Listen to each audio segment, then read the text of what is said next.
Morning, Damien, Lawrence. Thank you so much for joining me. As co-founders of Firsti, could you please tell me what it is and what brought you together to found it?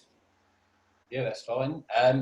Firsti is a online ordering and payment solution for the hospitality industry, and it basically is there to facilitate the easy payment and ordering of food and beverages to tables or room service.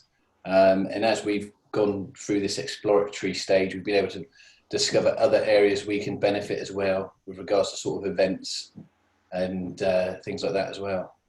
Brilliant. So I suppose it's all about sort of reducing those touch points from COVID and some of the risks and worries that operators have. Yeah, I mean, the idea of Firsti came a long way before COVID. Originally, it was a case of, I mean, four of us that are involved at the moment, were experienced business guys, and we were quite used to hosting or attending hospitality events. And the concept of the idea came is when you ran out of drinks on the table, you looked at the bar and it was four deep, and you think, gosh, I really don't want to queue. From that point of view, and from that, Firsti was born, and then as the ideas as we've got together, Firsti has evolved from that original idea of a table service solution to actually more than that, with regards to being a room service application, and also, I mean, with the current state of play with COVID, it's sort of become a solution for social distancing, where you completely have non-contact side of things. So from that point of view, yeah, but Firsti was an idea long before COVID ever existed. And that's really interesting because as businessmen, you come from totally different sectors. None of you are from hospitality. So it's really interesting to see that when so many others are really avoiding hospitality for obvious reasons, we having a bit of a tough time at the moment, you are actively embracing it. You obviously see a large opportunity.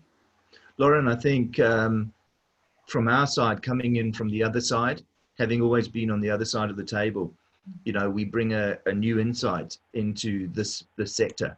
And, we've been the clients waiting for the drinks. We've been the clients who have received the bad service. So we've had all the frustrations of being on the other side of the table. And we feel that can act as a real positive input into the hotel and the hospitality sector, and discover those hidden revenue areas within the actual hotel marketplace.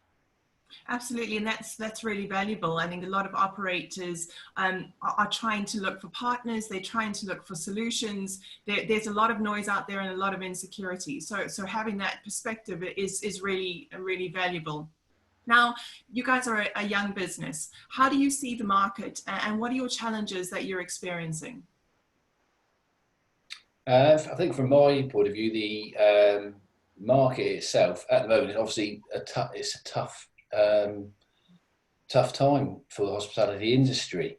Lots of redundancies going on. Obviously, not being able to be open since lockdown.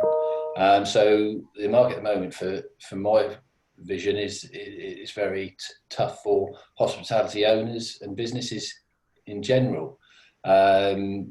For us, it's how we can help those emerge from lockdown and provide that solution that will help them bounce back. I think there's another side to it as well, Lauren, if you don't mind me just interjecting. I think that, the hospitality, you can look at this and look at all the negativity and look at what's going on in the marketplace. But, it's about time we now start accepting what's happened and go, let's look at the positive side. This is an opportunity to relaunch yourself. This is an opportunity to brand yourself differently. This is an opportunity to reach out to the community and say, hey guys, vote with your feet, come to us. We understand where the problems lie. We understand the security, the health issues and everything that goes beyond that. And this is a fantastic time to regroup and just come back into the marketplace with a new energy and a new excitement. Absolutely agreed. And I think that's where we're having to focus as an industry. There's so many statistics of how, well, we're only going to get back to 2019 levels by 2022, 2023. But you're right, it does give us great time where traditionally we were so busy, run off our feet, literally, we didn't have a chance to look at our infrastructure and go, okay, how can we make this better?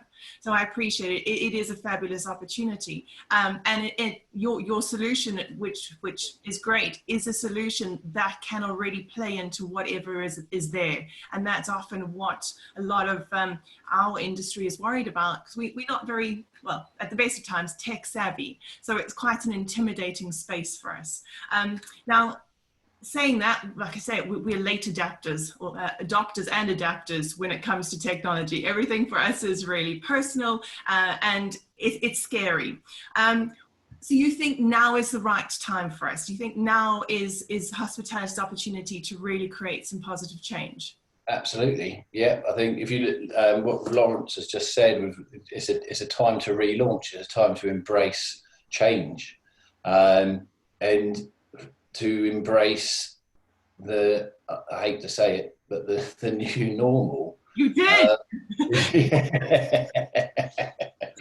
Going to. Yeah. But it is an opportunity for people to actually, I mean, you take hospitality aside, you look at office workers in general, businesses on that sector have moved probably 5 years forward in 3 months as a result. And for the hospitality industry to emerge from lockdown successfully, then they are going to have to adapt and move forward and embrace and innovate. And for us, we can help them do that by providing that solution and strengthening their customer journey. And when in hospitality, your reputation is built on that customer journey. If there's any kinks in the chain, then you're going to run into trouble. And it's very much case make sure that there's a smooth process throughout, from order to delivery. Absolutely. And I think it's also about, very much about the guest experience. Whether we like it or not, there's going to be moms coming with their family, and moms are going to be, very protective over their children at the moment. They're going to start looking at hospitality. They're going to be able to start looking at hotels and restaurants where the moms feel safe, where the children are safe.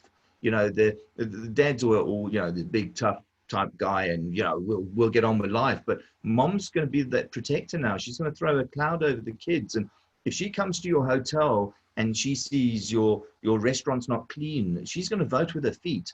And the problem is with the moms is that moms talk.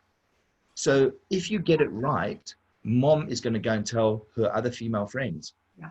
If you get it wrong, mom is going to go and tell her other female friends. So the hospitality sector that adapts and makes sure that mom feels safe, that the kids are safe, that the staff are safe, are going to be the ones that really put their foot forward. No, I absolutely agree. And I think lockdown, we've seen, this has kind of taken away all our experiences. We've been stuck at home. So one thing that as people will be looking for is experiences as we come out, and good experiences. And you're absolutely right on that. Lockdown has been quite a phenomenon. And I wonder, it's made a lot of people change the way they think about themselves. A lot of people change the way that they think about their businesses. How has it impacted on you both? For me, lockdown, I've suddenly become a school teacher, and I've as well as a businessman. And for me, to be fair, I've enjoyed it, to be honest. I don't think, obviously, it's had a negative impact with regards to economic growth, etc. But from a personal point of view, I actually have enjoyed the extra time I've got to spend with my son, and being able to help with his teacher. Don't get me wrong, I'm not I'm not suddenly a university lecturer, but I'm thrilled to hear that. You're going to stay in the business, not going to... But I've really enjoyed having that extra time and appreciating things more as well. I mean, if lockdown hadn't happened, I would never have got out on my bike again with my son and gone down the routes around my house that we've gone down, and would never have discovered the things that we've discovered. And so for me, it's been quite an enlightening experience. Yeah, I think what Damien's just said there is so bang on true for so many people. I think the one thing we can all take out of lockdown is the importance of family, the importance of possibly slowing down a bit and having better experiences, more quality time with our family. So if I was in the hotel industry and I owned a hotel or a resort or a restaurant, I would be looking to continue that experience. So how do we build on that experience? How do we build on the fact that families have again started to connect and have realized the importance of each other? And let's carry on pushing that out, that message out to people, because the first hotels and restaurants that adopt the IT technology and the first ones who come to people like you, Lauren, to get that message out to market, you can only be the first to market within your area once. Yep. You can't be the first to market in your area twice. Yeah. So, those hotels or restaurants that adapt early have got a very positive media message to push out to their local and European marketplace or their international marketplace. Absolutely. And that positive messaging is really what we need. There's been far too much negativity. We actually, like you said earlier, we have to come out of this looking at the positives and build on those, because there have been a lot. Yeah. And as entrepreneurs, I appreciate, things are what they are at the moment, but you've got hopes for the future. Do you have any advice for other entrepreneurs? I think for me, I successfully exited my previous company in October, and that's when I got involved with Firsti. And I think what I've learned from this is you learn from the past, but never dwell on the past. Always look to innovate, move forward, and put the customer at the heart of everything that you do. From the moment they step foot in your venue, right to the point where they leave. They're the most important thing in that room. And I would say, it is time to embrace and innovate. Yeah, and from my side, if I can give any advice, is look for the hidden revenue pockets within your business. So if you're in the hotel industry, how can you use the not the fear factor, but how can you use that feeling of concern by the moms and really drive up your room service? Room service could become a huge revenue pocket for hotels. So hotels and restaurants, just look for those revenue pockets. How can you explore revenue pockets? If you're a restaurant, how can you possibly start doing deliveries to the office blocks where they don't want their staff going out to Tesco's? They don't want their staff going to Marks and Spencer's. What can you do for your local community to make sure you're delivering food safely to them? So just look within your own business and look for those revenue pockets. Absolutely. That's brilliant. That's a fabulous way of summing it all up. Positivity and opportunity and innovation. That's fabulous. Thank you, guys. Thank you so much for your time. Really appreciate it. And wishing you every success in the future. Yeah, thank you very much, Lauren. Lauren, thank you. Thank you.